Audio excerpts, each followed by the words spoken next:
आणि आज जागतिक डॉक्टर दिन आहे, त्या निमित्तानं पंतप्रधान नरेंद्र मोदी डॉक्टरांशी संवाद साधतायत। भारत ने कोरोना से लाखों का जीवन बचाया भी है।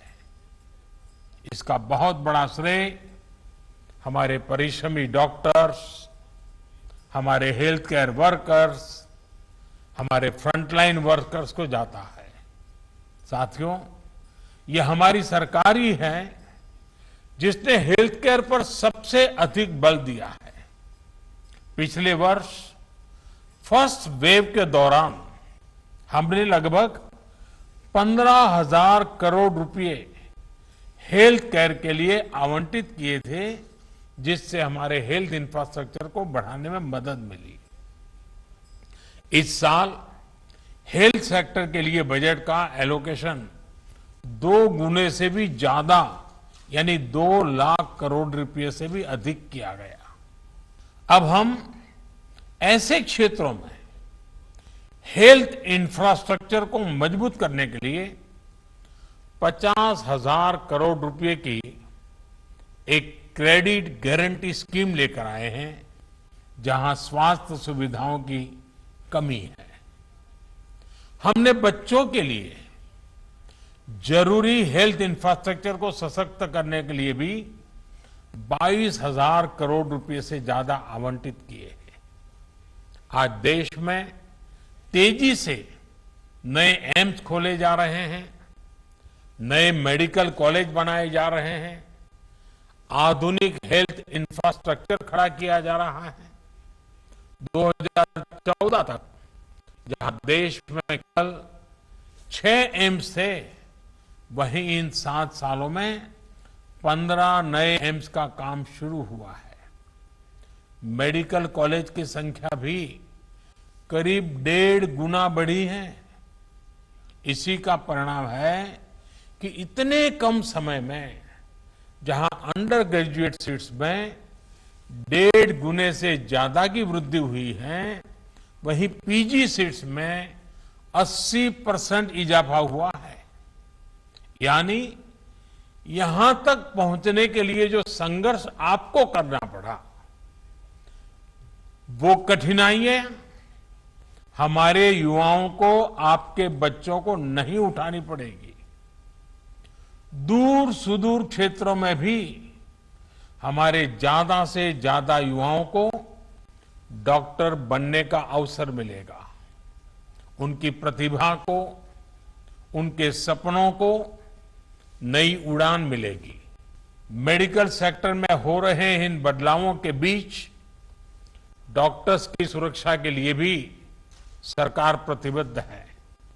हमारी सरकार ने डॉक्टर्स के खिलाफ हिंसा को रोकने के लिए पिछले वर्ष ही कानून में कई कड़े प्रावधान किए हैं।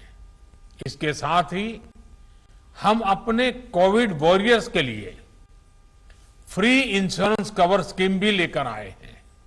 साथियों, कोरोना के खिलाफ देश की लड़ाई हो या मेडिकल व्यवस्था सुधारने का देश का लक्ष्य, इन सब में आप सभी को महत्वपूर्ण भूमिका अदा करनी है।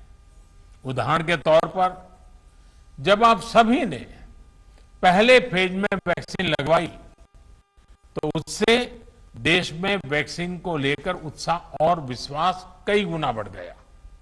इसी तरह जब आप लोगों को कोविड एप्रोप्रिएट बिहेवियर का पालन करने के लिए कहते हैं, तो लोग पूरी श्रद्धा से उसका पालन करते हैं। मैं चाहूंगा आप अपनी इस भूमिका को और सक्रियता से निभाएं, अपना दायरा और ज्यादा बढ़ाएं। साथियों, इन दिनों एक और अच्छी चीज हमने देखी है कि मेडिकल फ्रेटर्निटी के लोग योग के बारे में जागरूकता फैलाने के लिए बहुत आगे आए हैं। पर किस तरह सकारात्मक प्रभाव पड़ रहा है, पोस्ट कोविड कॉम्प्लिकेशन से निपटने में योग किस तरह मदद कर रहा है, इसके लिए आधुनिक मेडिकल साइंस से जुड़े कई संस्थानों द्वारा एविडेंस बेस्ड स्टडीज कराई जा रही है। इस पर आप में से कई लोग काफी समय दे रहे हैं। साथियों, आप लोग मेडिकल साइंस को जानते हैं, एक्सपर्ट हैं, स्पेशलिस्ट हैं और एक भारतीय को योग को समझना भी स्वाभाविक रूप से आसान होता है। जब आप लोग योग पर स्टडी करते हैं तो पूरी दुनिया इसे बहुत सीरियसली लेती है। क्या आईएमए इसे मिशन मोड में आगे बढ़ा सकती है? योग पर एविडेंस बेस्ड स्टडीज को साइंटिफिक तरीके से आगे ले जा सकती है। एक प्रयास ये भी हो सकता है कि योग पर स्टडीज को इंटरनेशनल जर्नल्स में पब्लिश किया जाए, उसे प्रचारित किया जाए।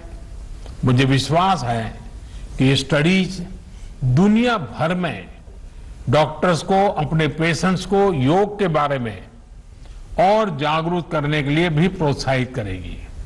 साथियों, जब भी हार्ड वर्क, टैलेंट और स्किल की बात आती है तो इनमें आपका कोई मुकाबला नहीं है।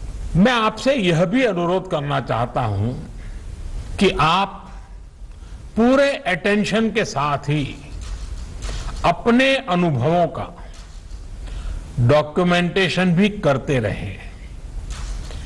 पेशेंट के साथ आपके एक्सपीरियंसेस का डॉक्यूमेंटेशन बहुत ही अहम है।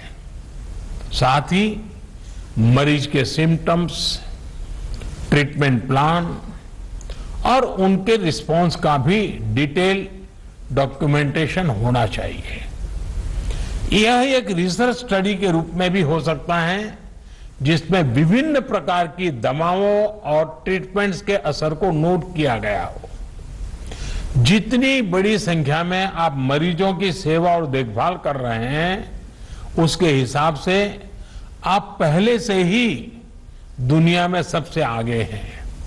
यह समय यह भी सुनिश्चित करने का है कि आपके काम का, आपकी साइंटिफिक स्टडीज का दुनिया संज्ञान ले और आने वाली पीढ़ी को उसका लाभ भी मिले।